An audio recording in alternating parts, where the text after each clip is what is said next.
in the EEZ, such as the navigation and overflight. And to proceed with session 3, may we request the professor from the Graduate School of Asia Pacific Studies of Waseda University. Let's give a big round of applause to Professor Makoto Seta.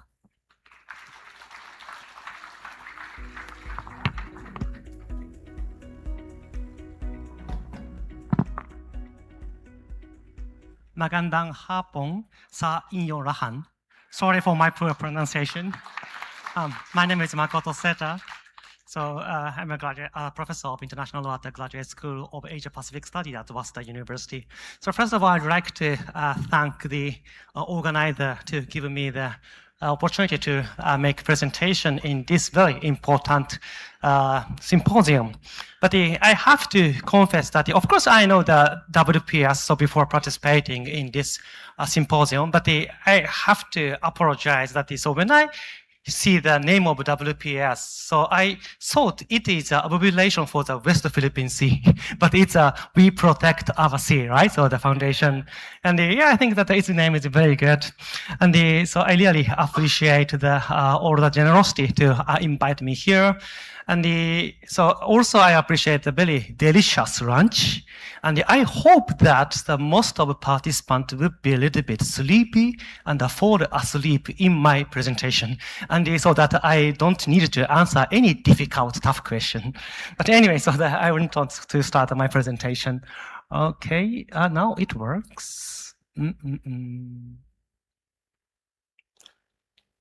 Sorry, is it my problem? All right, we'll wait for a second.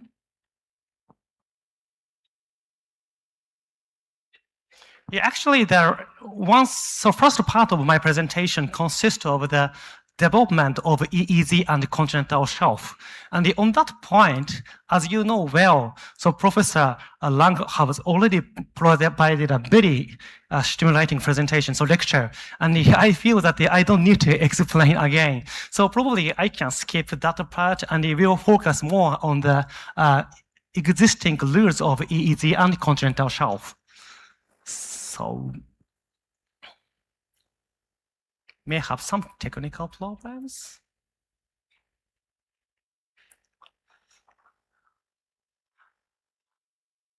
Okay, so with regard to the EEZ and the continental shelf, as you know, and as also Professor Lang already explained, so the EEZ and continental shelves, both of them are the maritime space provided under the UNCLOS.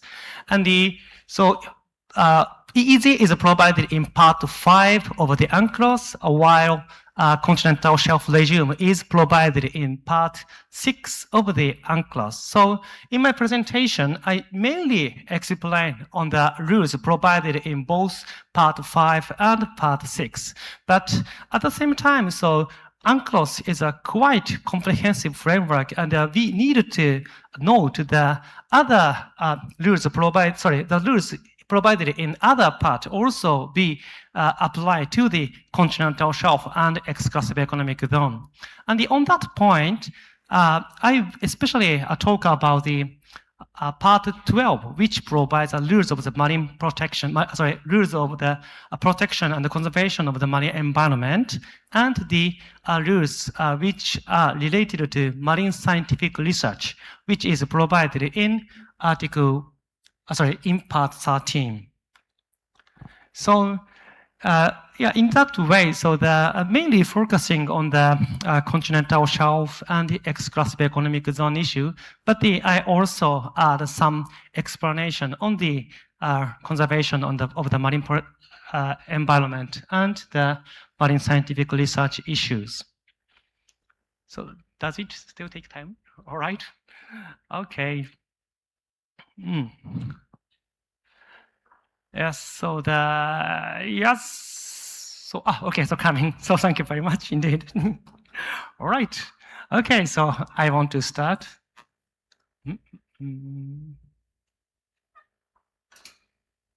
All right.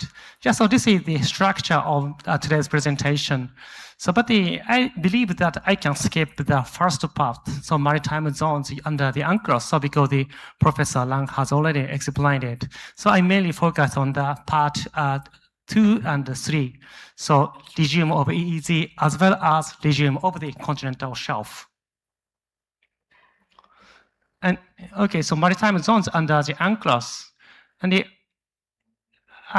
so historically speaking, so there were only two types of maritime space. So the narrow territorial water and the high seas.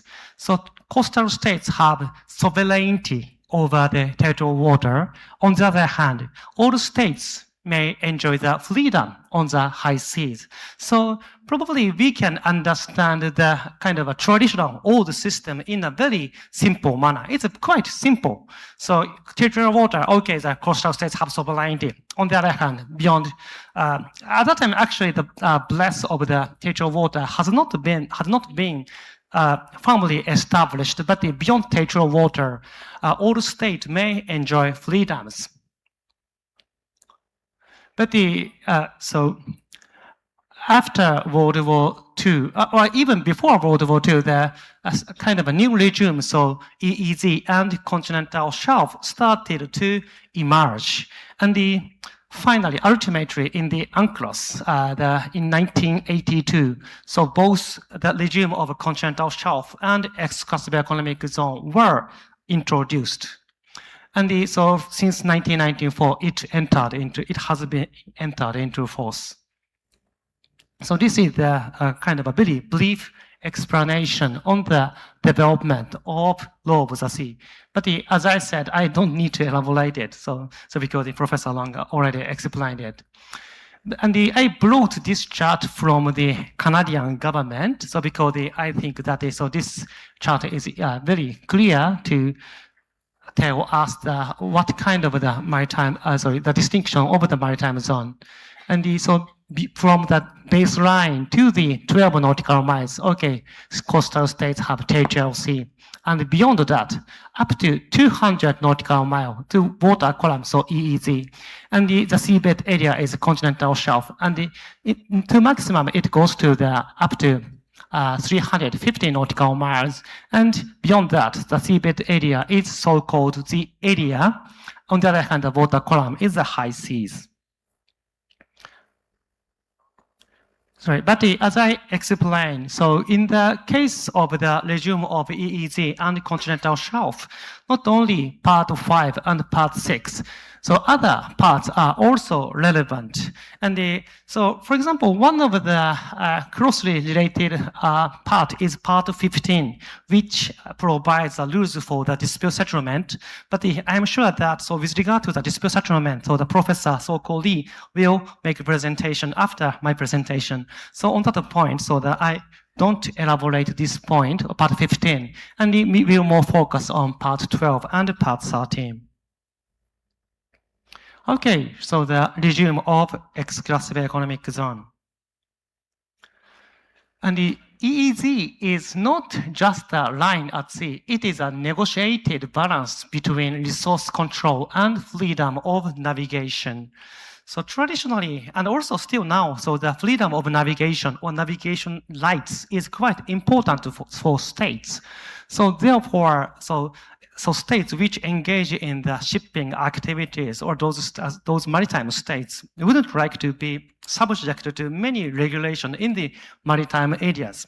So on the other hand, so coastal states would like to utilize the resources within exclusive economic zone. So we needed to take some kind of the balance, and so finally, so this EEZ regime was established, and it is, I can say that it's very broad area, because while territorial water up to 12 nautical miles, but EEZ is up to 200 nautical miles. And when it was established, so the nature of the EEZ was characterized as sui generis, and it's still probably, I can say that is the nature of EEZ is sui generis. So this means that it's not territorial sea and not high sea. So what the EEZ is not is quite clear. So it's not full sovereignty, not territorial sea, and not high sea. So from that perspective, so we need to understand that the EEZ is quite unique maritime space. And in order to understand the legal rights and obligation in the EEZ, the concept of due regard is very important because under Article 56 of the UNCLOS, coastal states shall pay due regard to the other states' right. So right and duties of other non-coastal states. On the other hand, non-coastal states also, other way around, need to pay due regard to the right of coastal state under Article 58. So due regard requires some kind of the mutual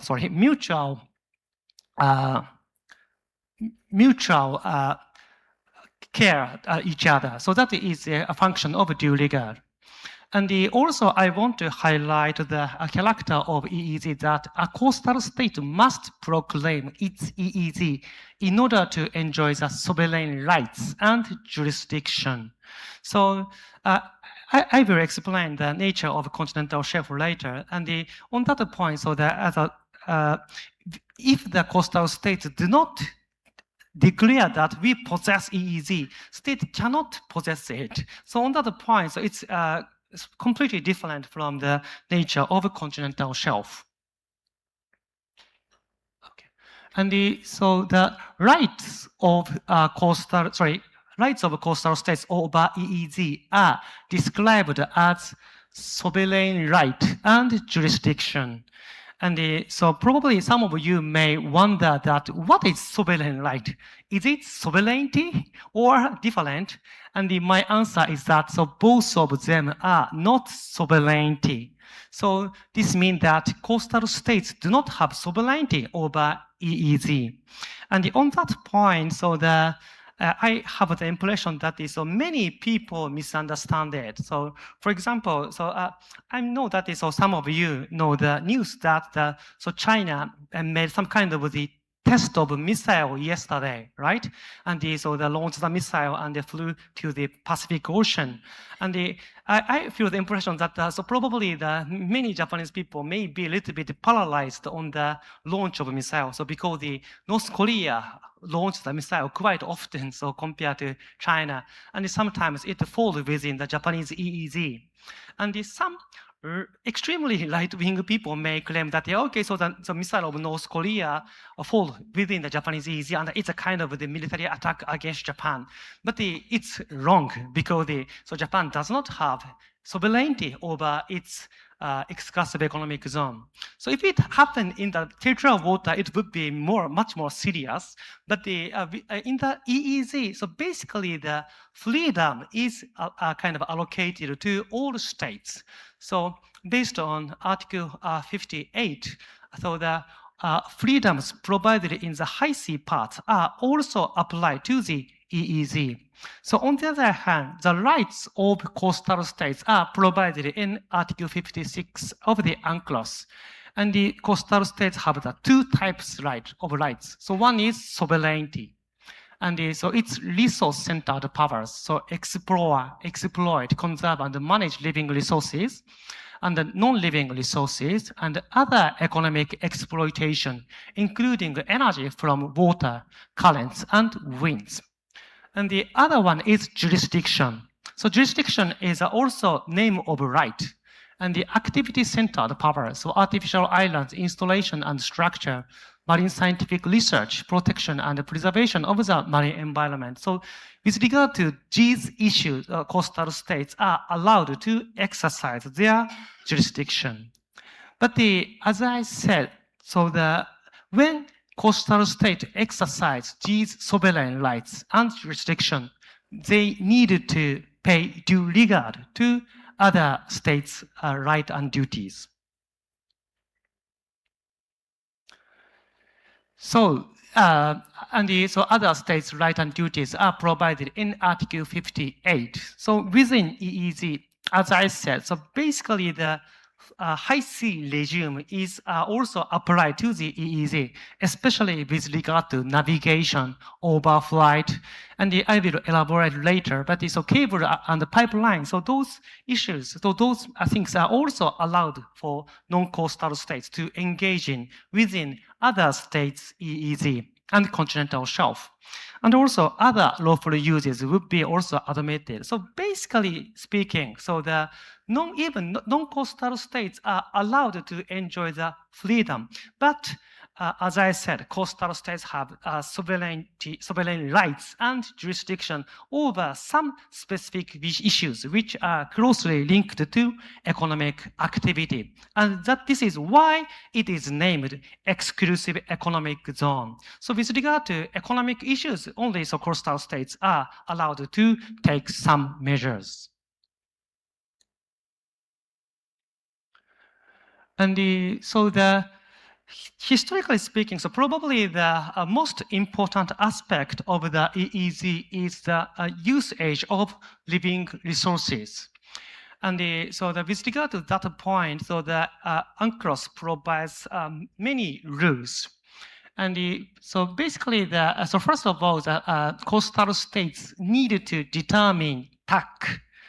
And so as far as so far, I haven't seen any participants from fishing agency, but I'm sure that the participants from fishing agency is very familiar with this concept TAC, which stands for total allowable catch. So the states needed to decide the TAC for each stock.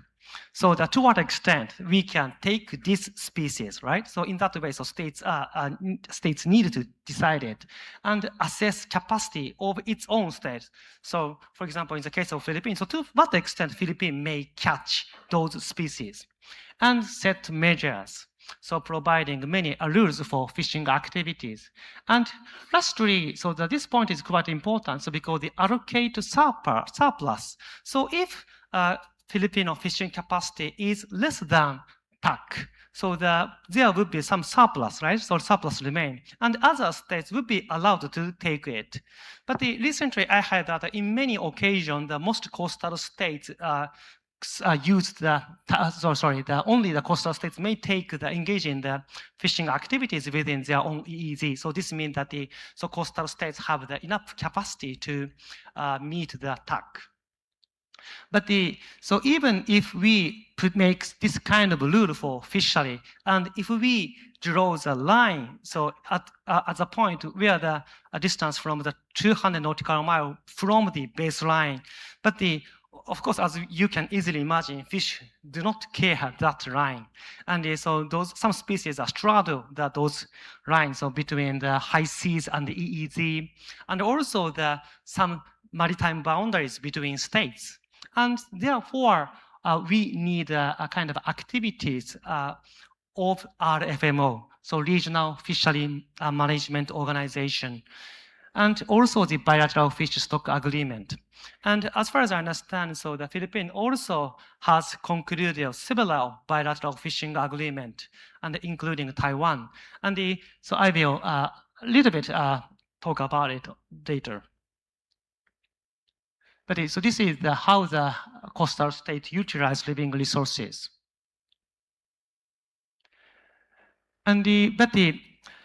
So as Professor Lang explained, so this EEG regime was established as a kind of compromise between the states which would like to utilize the living resources from coastal side and the other states who would like to keep the freedom of the ocean, sea. And therefore, even though the coastal states have the sovereign rights and jurisdiction, so sovereign rights over natural resources, the way to enforce their laws and regulations are also restricted by UNCLOS. On that point, Article 73 provides rules. So fishery enforcement, with regard to fishery enforcement, so coastal states are allowed to take some boarding inspection, and if some violations of fishing regulations are found, of course, the fishing agency, Coast Guard agency, may arrest and they take them to the state. So that, and also initiate judicial proceedings. So from that perspective, okay, so the coastal states may take some kind of the full measures for enforcement to some extent, but there are some safeguards. And so first of all, when the coastal states arrest a foreign vessel, coastal states need to notify the fact to the flag state. And also, so-called prompt release is provided when coastal states arrest the foreign vessel, and if those arrested vessels pay security or other financial bond or other financial security are paid, so the coastal states need to release them immediately. So promptly they need to release. And also the non-imprisonment or corporal punishment are allowed. And also the principle of reasonableness is applied. And I have to say that, so this may be a little bit difficult or unclear point because the UNCLOS does not have any provision to request coastal states to enforce their own law in a reasonable manner. But the case law has developed this principle of reasonableness, which consists of principle of necessity and principle of proportionality. And the typical example is the use of firearms. So when Coast Guard agency use firearms, so first of all, those usage need to be necessary. So also that usage must be proportionate or some kind of a minimum level to stop or to engage in the police activities. So these two principles are kind of crystallized as a case law in the law of the sea. And the next, moving to the non-living resources and marine energy. So Article 56 covers non-living resources as well. And actually, I explained that EEZ mainly refer to water column, but by its definition, it also covers the seabed and subsoil.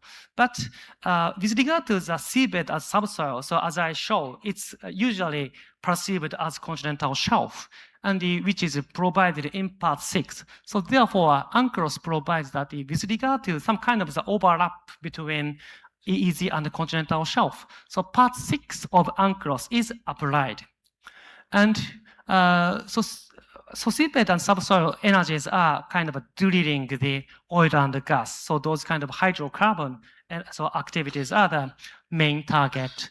But so recently, EEZ is used for in other way. So the typical example may be the offshore wind power, offshore wind farm. And so recently, Japan also has started to utilize the offshore wind power.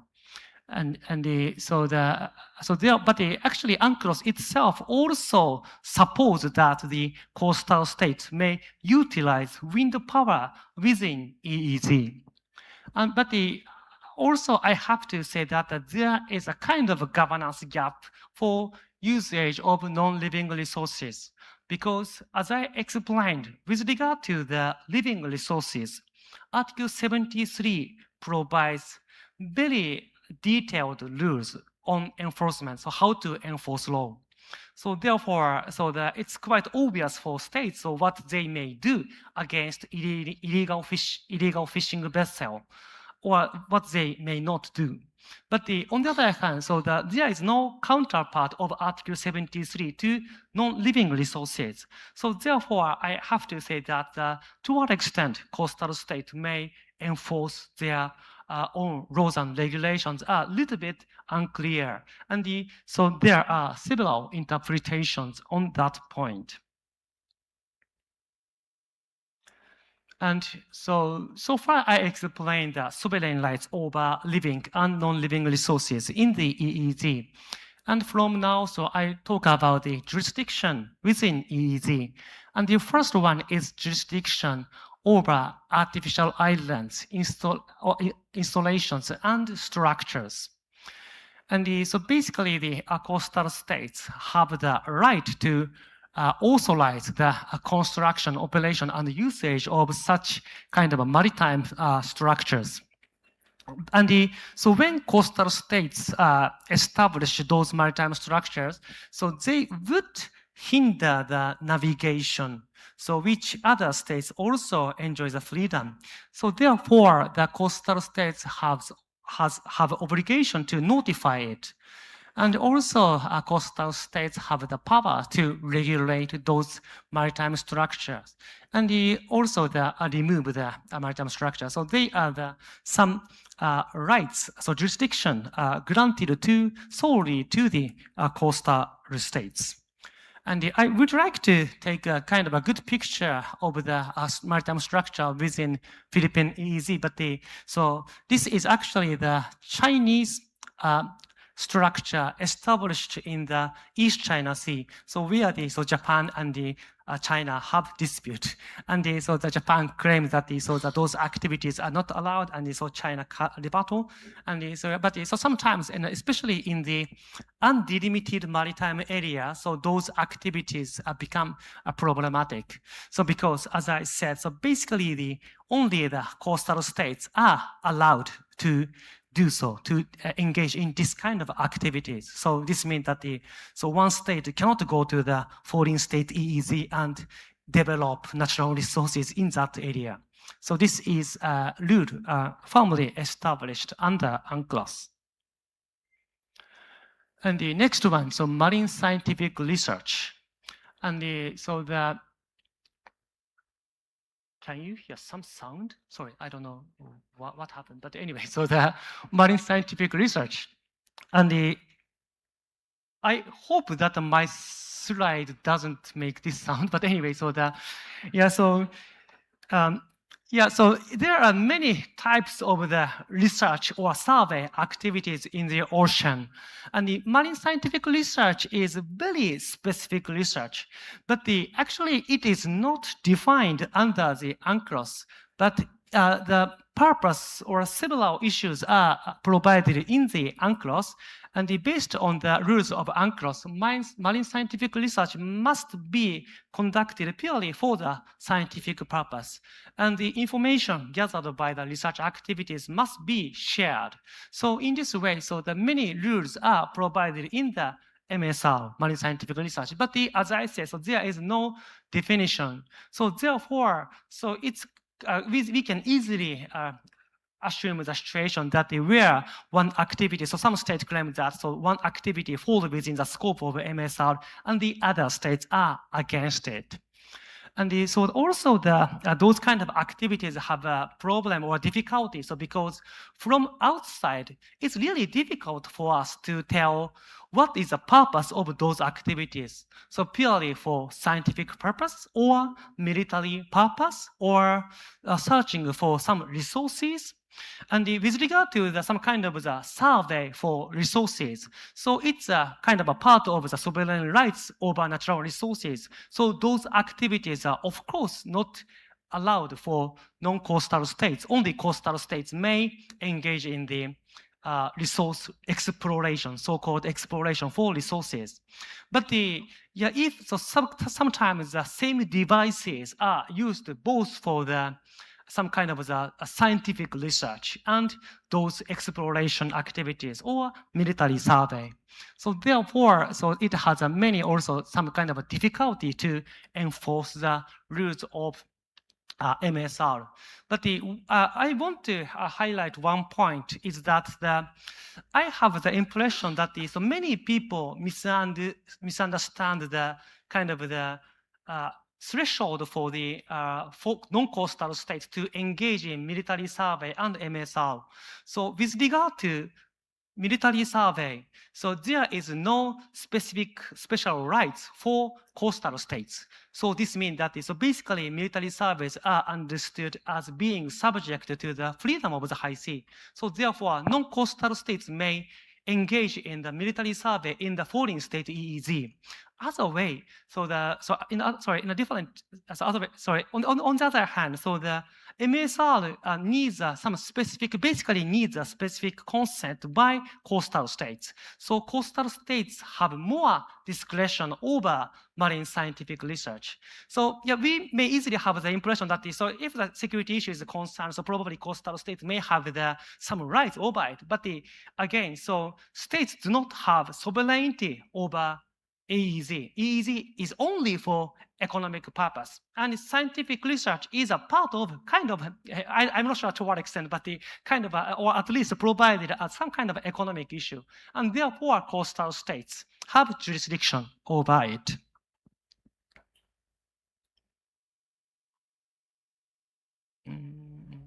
Sorry. Okay, and the marine environment protection in EEZ. So coastal states also have the jurisdiction over the protection of the marine environment.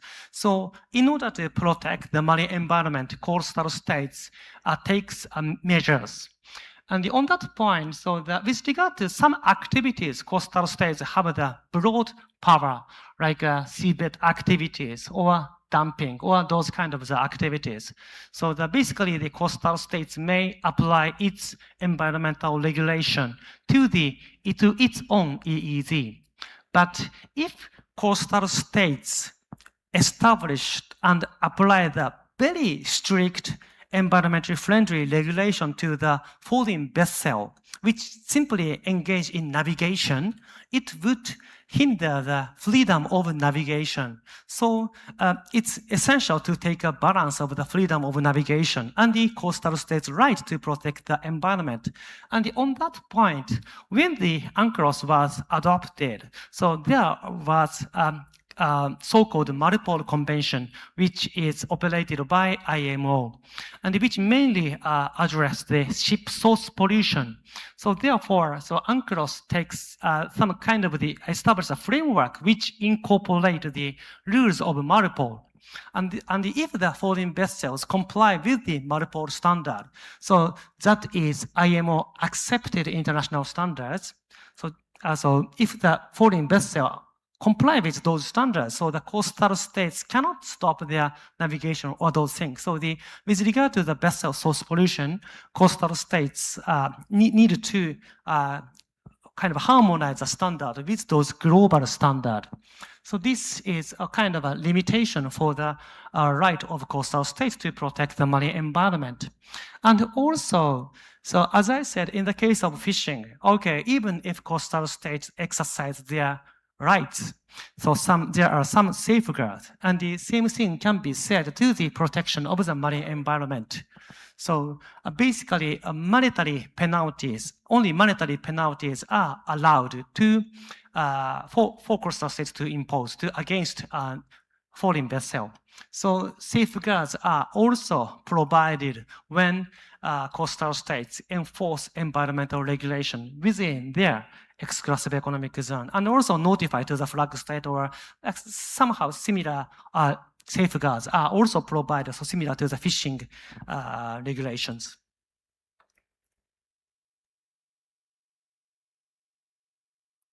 Okay, so far I explained the regime of exclusive economic zone, and from now I want to explain regime of the continental shelf.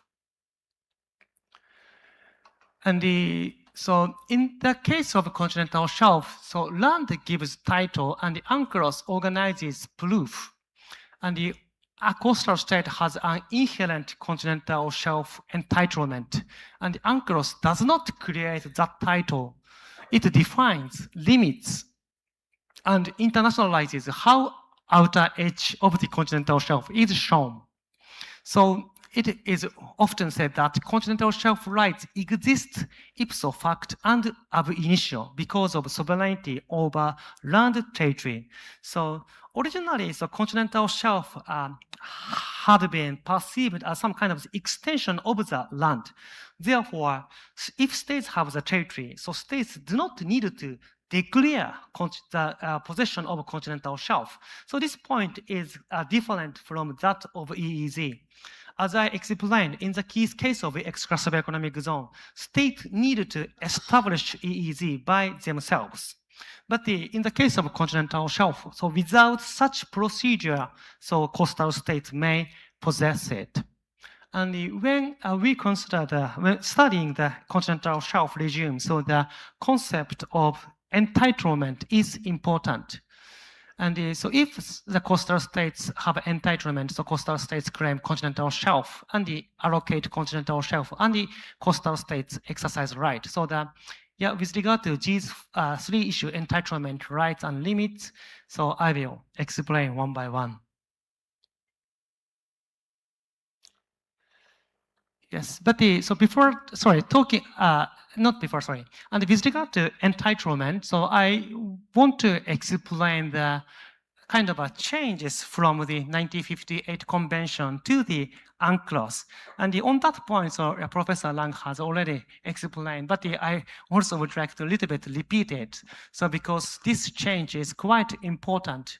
So under the Continental Shelf Convention, 1958 Geneva Convention, so Continental Shelf Convention, so the kind of the entitlement of continental shelf is a depth, 200-meter depth, and also the possibility to exploit resources.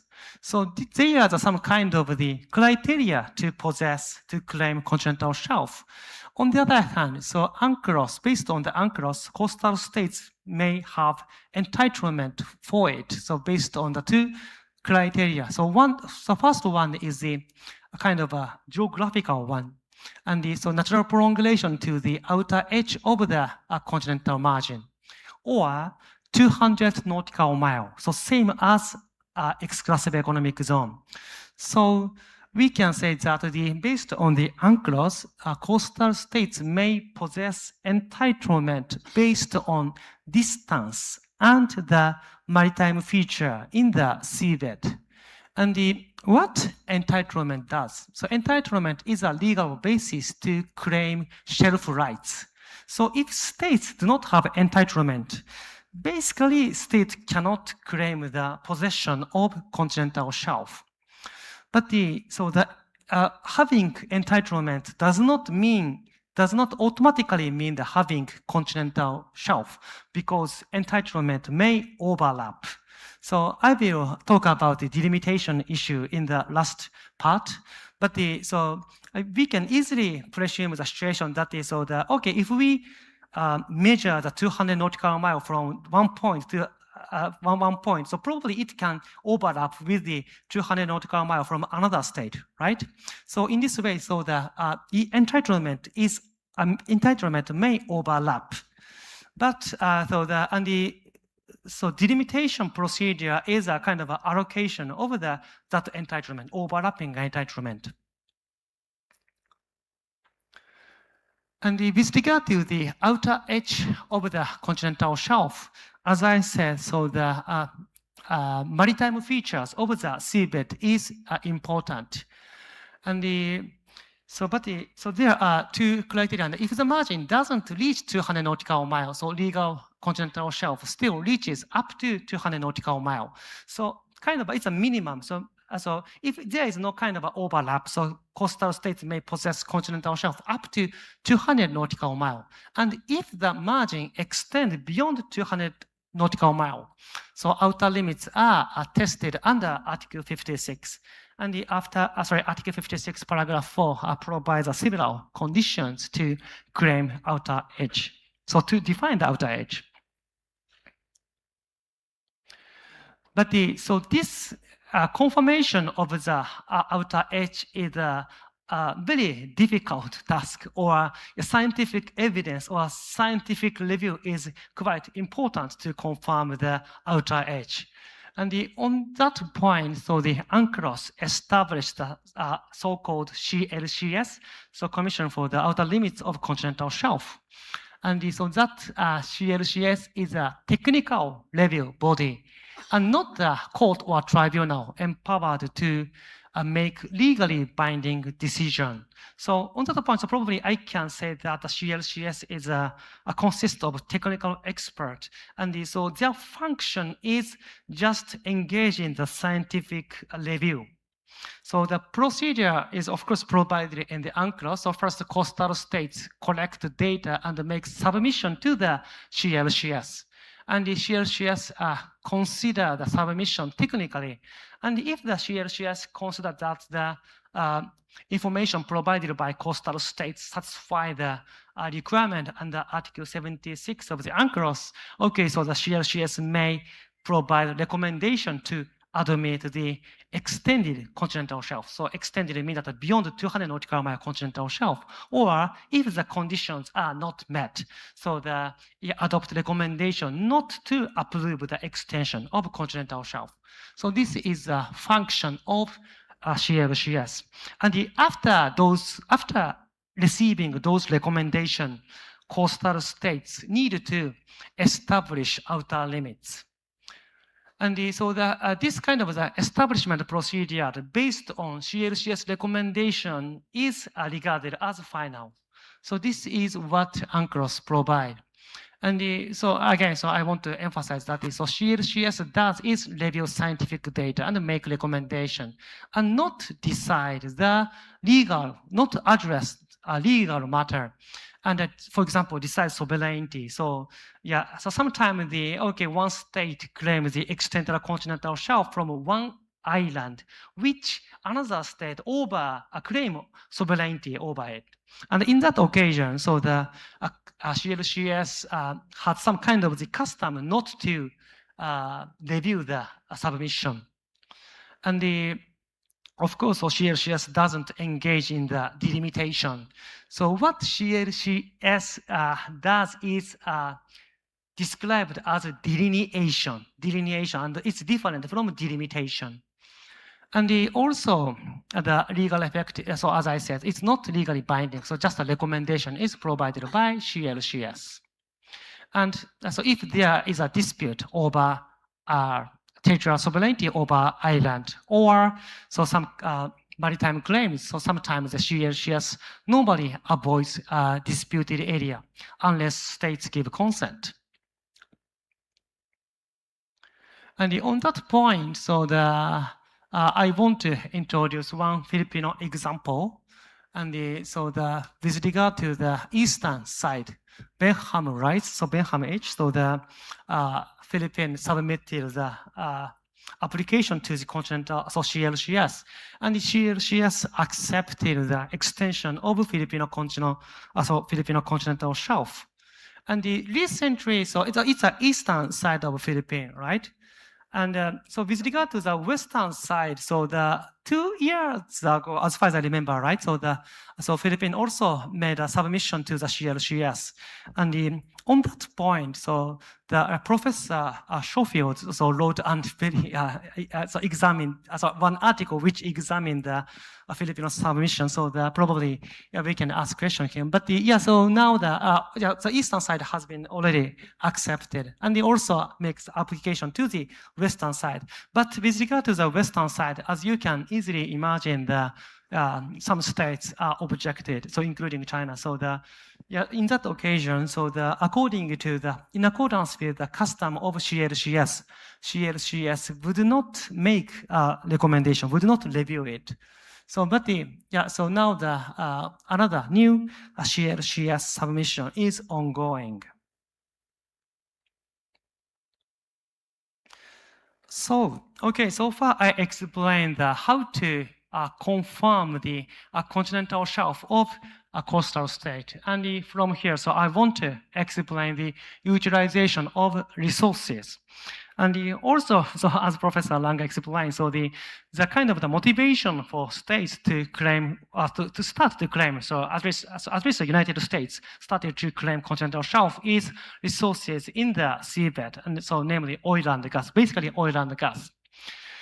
And the coastal states have the sovereign right, so same as exclusive economic zone. So coastal states have sovereign right over natural resources in the seabed. And so those rights are exclusive. And that they are, so those rights are including exploring and exploiting natural resources of the seabed and subsoil resources. And so with regard to the, in terms of the regime of continental shelf, so which mainly focuses on the some kind of extraction from the seabed resources, so it have some rules for drilling or those kind of things, and also installation of the maritime structures are also allowed for the continental shelf, so in the same way as exclusive economic zone. And so for exercising the natural resources over, sovereign rights over natural resources, so coastal states usually establish the system for licensing or regulation. So give some kind of the permit license to the private individual. And so those private individuals engage in some exploitation activities of oil and gas. So this is a kind of a basic framework for the development of natural resources in the continental shelf.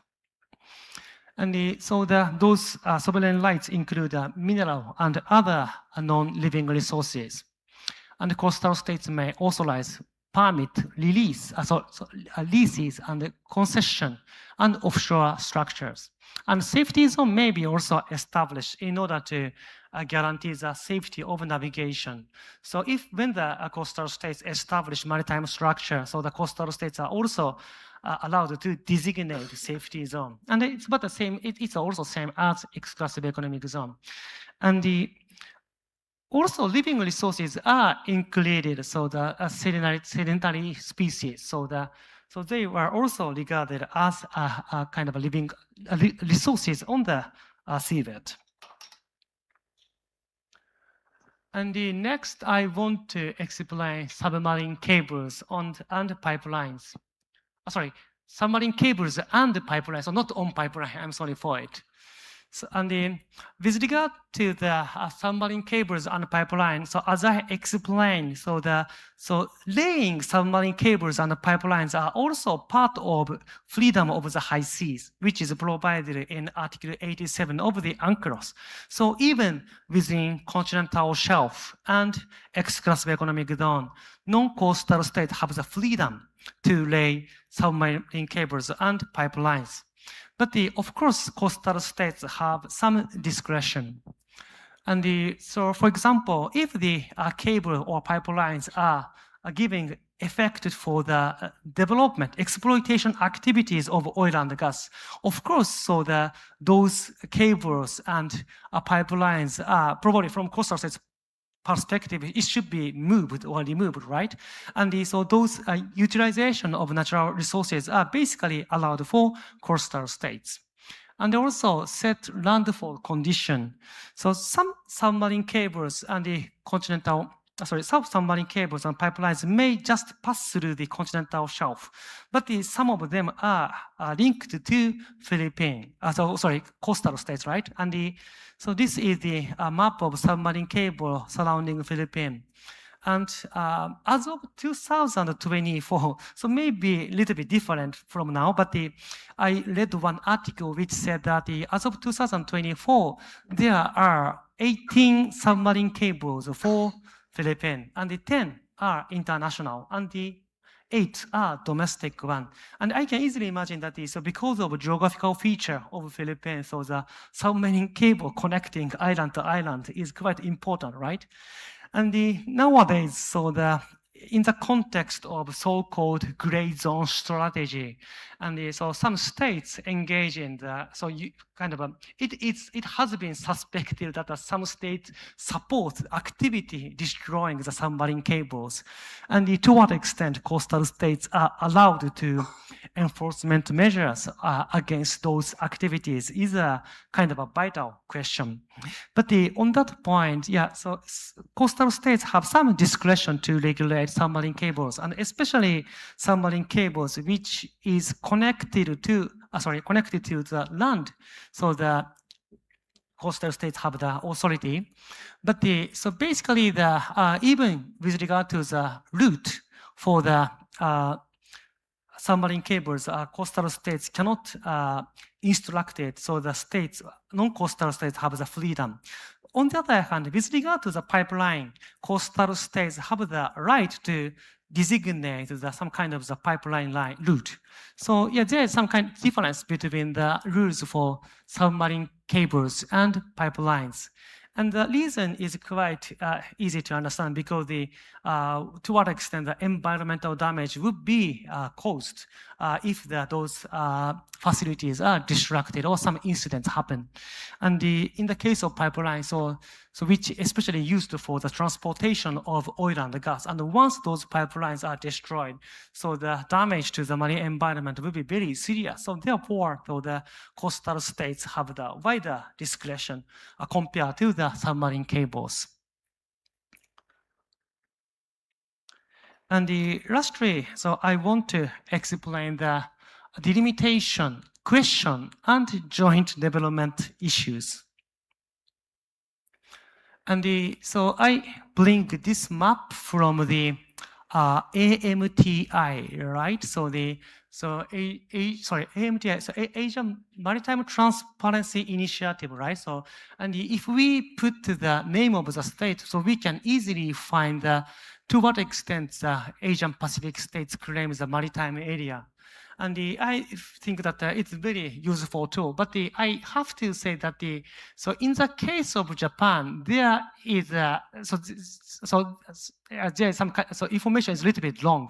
So because so Japan has never given up the entitlement beyond median line. So now the Japanese domestic law said that so Japanese EEZ is up to median line. So therefore, so probably, so these lines are the median line. But so this does not mean that Japan has given up the entitlement beyond 200 nautical miles.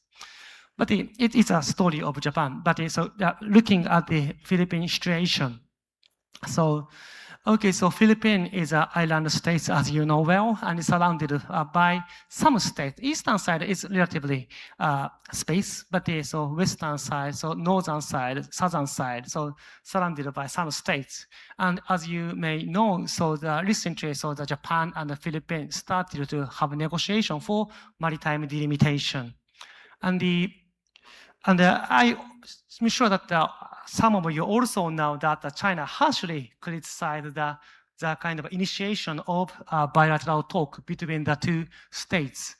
But with regard to this point, it's a very small point, right? But it's outer edge of the 200 nautical miles from Taiwan, and also within 200 nautical miles from both Japan to Philippines.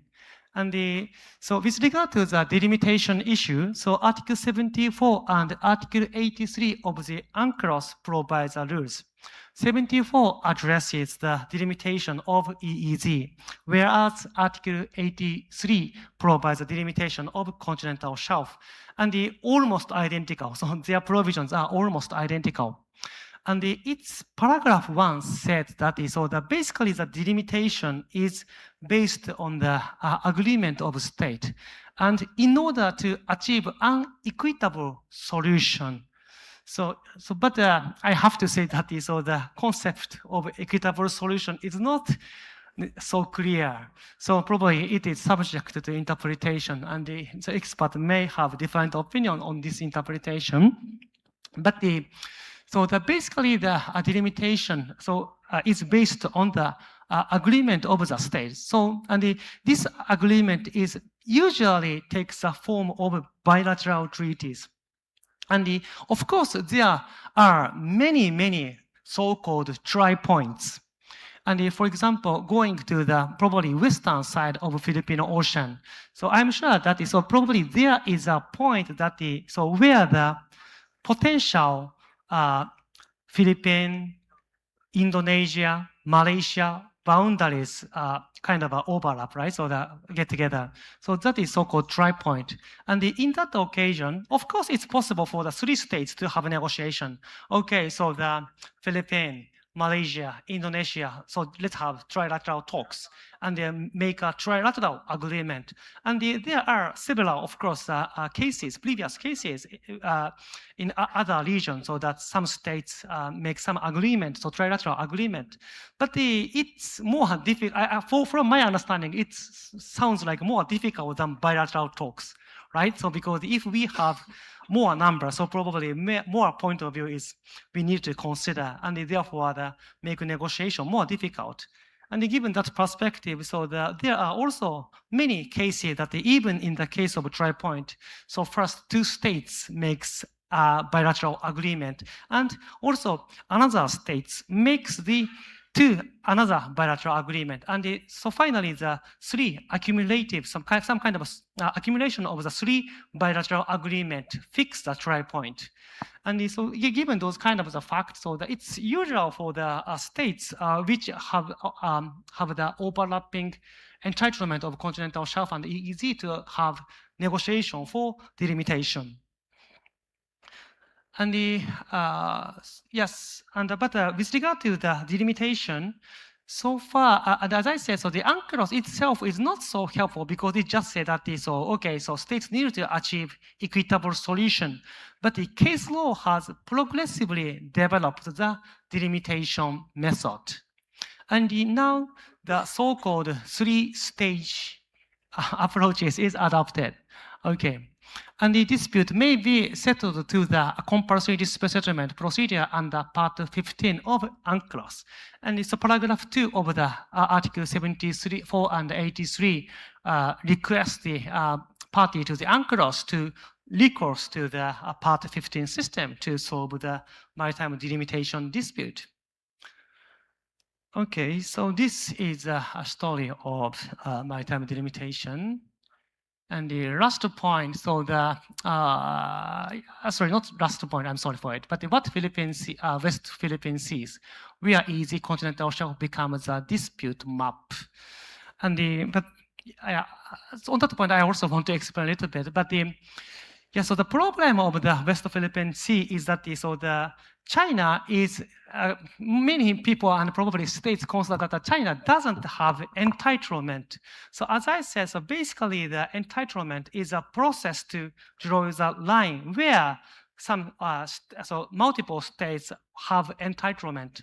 But based on the 2016 award, so China cannot have entitlement in that region. So instead, as you know quite well, so China claims a 9-dash line, and I'm sure that we have many experts on that point. And so yeah, rest of today's presentation, and also tomorrow, so we talk about it. But yeah, that is some kind of the difficult feature of the West Philippine Sea. So it's a very unique dispute, kind of a dispute. It's not a kind of a delimitation. On that point, so this is the reason why I put question on delimitation. So because as far as I understand, so what China requested to Philippines is not the ordinary delimitation, I have to say. So because the ordinary delimitation is based on the overlapping entitlement. So that is the important point, especially for Philippines and in the context of 2016 arbitral tribunals. And lastly, I want to highlight the possibility of the joint development.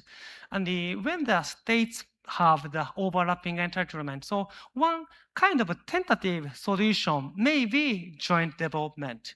So not drawing the line. So instead, okay, so we can develop oil and gas together, and the two or multiple states may get benefit together. So yeah, from that perspective, okay, so the joint development is one way to solve the dispute. But again, so as I said, so with regard to the South China issue, so Chinese claim is not based on the entitlement provided under the UNCLOS. So, and the overlapping entitlement is also prerequisite for the joint development. So as far as I understand, so far there are no joint development agreement in which the states which do not have entitlement join. So this means that based on the previous practices, so previous practices, so the overlapping entitlement is a kind of precondition for states to start joint development. And but on that point, so that it's very difficult because and I have to say that, of course, I'm not so familiar with Filipino law, but so as far as I understand, the Supreme Court of the Philippines said that so JMSU, so Joint Marine Seismic Taking would be contrary to the Constitution, right? And so given those kind of the facts, so I believe that so probably for Philippines, it would be a little bit difficult to engage in the joint development. But what I want to emphasize here is that so the overlapping entitlement is also a precondition for joint development. Okay, so this is the kind of the main references, and but before having Q&A, so salamat po, arigatou gozaimashita, and thank you very much. Thank you very much, Professor Makoto Seta. At this point, ladies and gentlemen, before we head on to our health break, we'll be having another question and answer portion. Should you have any questions, ma'ams and sirs, you see your table bars in front of you. You may raise it in an upright manner like this, similar to this microphone. Okay, so that Professor will know that you have questions. For those who do not have table bars, you may simply raise your hands. Thank you. Shall I? Okay, sorry. I will.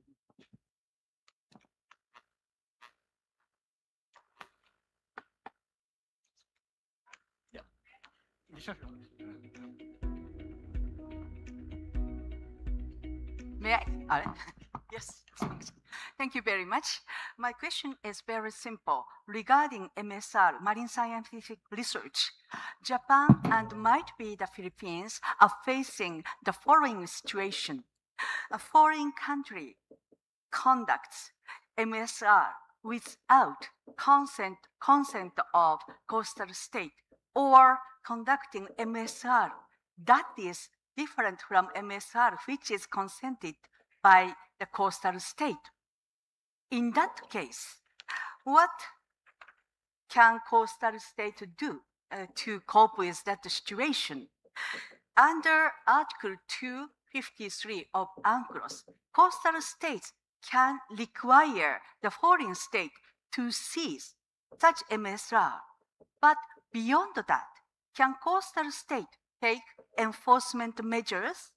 On this issue, I'm afraid that UNCLOS is not clear, and many authorities are divided in this question. So what is the trend of international practice in the world? If I can hear your opinion on this issue, I would be most grateful. Thank you very much. Professor Kanehara, thank you very much for your question. And on that point, so as far as I remember, so when the Philippines found the buoy, so near the Scarborough Shoal, so the Philippines removed the buoy, right? So used for the scientific research by China. And on the other hand, so so those buoy also appeared in the Japanese exclusive economic zone. And so Japanese government has not moved. And I have the impression, as far as I remember, so some people criticize the government, so why Philippines may do and Japan may not do. And but on that point, so I have the impression that the situation between Japan and the Philippines are a little bit different. So because sorry, I may misunderstand it, but as far as I understand, most kind of a scientific research, so using buoy activities by China in Japanese EEZ is a kind of overlapping maritime zone. So China also claimed the exclusive economic zone in the same area. And if so it's from the international perspective, so it's a kind of undelimited area. So both states claim that their jurisdiction over marine scientific research. And in that occasions, so as far as I know, but sorry, I have to say that I'm not so haven't researched on the previous practices of the MSR, but there are not so many previous cases to remove the buoy or those marine scientific devices, research devices. But on the other hand, in the case of Philippines, so arbitral tribunal said that the 9-dash line is not compatible with the UNCLOS, and therefore, from Filipino perspective, or even the international legal perspective, it's not the kind of the disputed area. And if so, probably the Philippines can take a stronger measure against those buoys. So yeah, and with regard to the kind of undelimited area, I understand that some coastal states would like to remove those devices, but the practices, there are not so many practices to remove those devices. So that is how I understand the situation. Thank you.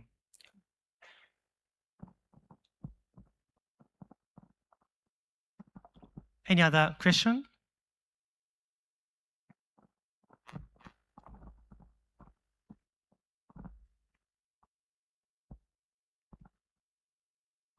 Yes, sir, at the back.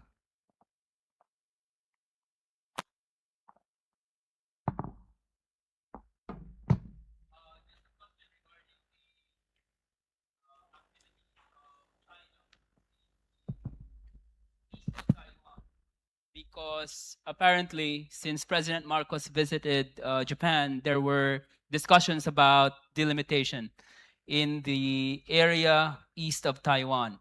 So I wonder, is the Chinese complaint valid under international law, or can Japan and the Philippines negotiate an EEZ or continental shelf delimitation without consulting the PRC? Thank you.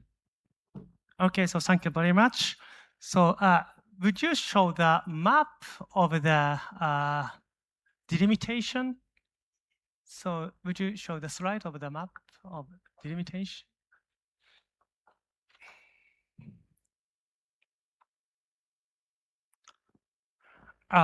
So basically, as I said in my presentation, so the delimitation talks has been conducted in bilateral manner. And so far, what Japan and the Philippines agree is to initiate negotiation on the maritime delimitation. And to be honest, I'm a little bit surprised that China claims it constitutes a violation of international law, not simply kind of diplomatically criticizing, but also, thank you. So not also saying that it violates international law, but as far as I understand, previous one. So far, there is no kind of a case, as far as I understand, there is no case which said that the negotiation constitutes a violation of international law. And for example, if two states consider that have a negotiation to commit genocide or those kind of things, so those negotiations may be unlawful, but the delimitation talks is quite important, and also even UNCLOS encourage state parties to have delimitation. So from that perspective, I think that the Chinese claim is not persuasive at all. And on that point, yes, it's true that if the Japan and the Philippines draw the delimitation line, and as far as I understand, so the Yonaguni or Hateruma Island, so like there, and also Yami Island is a right pronunciation, Yami Island, so in the northern edge, and so if we make delimitation, so okay, so between these islands and the median line is the current kind of a trend for delimitation, so drawing the median line, especially for EEZ. So probably line is drawn like this, and okay, if the Japan and the Philippines fix the west end point of the delimitation line here, for example, if the two states agree the delimitation like this, so on the end here, I know that China would be frustrated with it because it's too close to China, and so that comes to the Chinese side. But there is also a possibility that Japan and the Philippines just make a delimitation in this very small portion. And actually, in these cases, so there are several techniques to consider the interest of the third states. And one of the examples is that, okay, so just fix the base delimitation line here, and put the arrow on the west side of Endo Point. So this means that, okay, so Japan and the Philippines expect that the delimitation line would go to this side. But in that occasion, yeah, of course, so the third party, so China, Taiwan, so the consent is needed. So, but so now the China started to enroll in the police activities in the eastern side of Taiwan. And so it's, so from that, on that point, so and I'm an expert on the international law, and not international politics or international relations, so my knowledge is quite limited, I have to say. But from legal perspective, so the Chinese claim is, for me, is a little bit surprising. So not so persuasive. So that is my impression. And so on the other hand, so the reaction by the Taiwanese government is, I feel, the quite normal reaction. So the Taiwan has a fishery agreement both with Japan and the Philippines. So the delimitation may be related to the kind of the fishing rights of Taiwanese people, and also the rights and obligation under the two bilateral fishing agreement. And so please give some kind of the information to us. So that is, as far as I understand, the reaction of Taiwanese government. And so from legal perspective, so probably that is some kind of the ordinary or expected reaction by the third states. Thank you. Thank you, Professor. And Sir Jeff, do you have any more questions from our participants?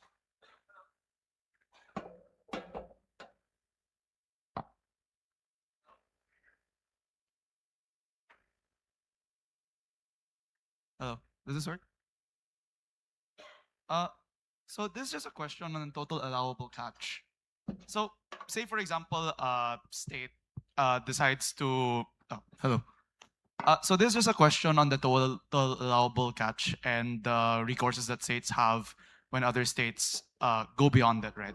So if one state fishes in another state's EEZ and they go above the total allowable catch that they are allocated, is there any international institutional structure to punish them, or are all recourses for it just based in the state that is being overfished within? Yeah, thank you very much for your question. And so generally speaking, so there is no kind of a very good system to punish a state. So and on that, so the same thing can be said to the violation of the obligation to fix the TAC. So therefore, so what the other states may do is pursue the responsibility of the state which do not appropriately fix the TAC. And on that point, so the part 15 of the UNCLOS provides the rules. But and I'm sure that is a Professor Sokoli would elaborate it, but the problem of the UNCLOS dispute settlement system, so under Part 15, is that there are some exceptions. And the fishing issues in the EEZs is one of the exceptions provided in Article 297. So on that point, so I understand that, but I also have to say that it's not kind of a rare case. Actually, many states have not fixed the TAC or in appropriate manner. And so Japan itself also has some problems and criticism within the state, and recently reformed the fishing law. So, but it's not, sorry, it's 8 years ago already, so they're not so recent. But so in that way, so I understand that foreign state or other states may feel that, oh, so these states do not engage in the proper conservation of marine living resources, but under the framework of the UNCLOS, it's a little bit difficult to pursue the responsibility of those states. So this is my answer. Thank you. Thank you, Professor. At this point, ladies and gentlemen, we shall now have our health break. We shall be reconvened at 1455 Hotel or at 2:55 p.m. Thank you.